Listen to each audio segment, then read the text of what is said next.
Tengok ni perbezaan bahasa. Ni bahasa Melayu. Tengok ni. Dia nak balik bola. Sok. Tengok. Mak kau. Mak kau Ni bahasa Inggeris pula. Tengok dia baling. Sok. Tu. Nampak tak? Ni bahasa Melayu. Tu dia. Lepas tu.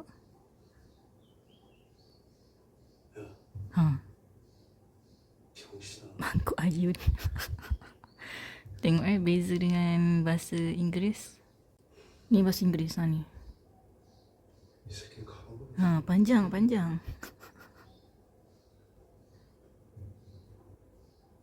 Ni tadi mangkuk ayun jadi.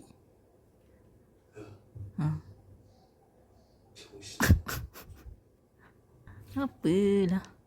Mangkuk ayun senang sikit nak faham. Sebab tu saya lagi suka subtitle bahasa Melayu.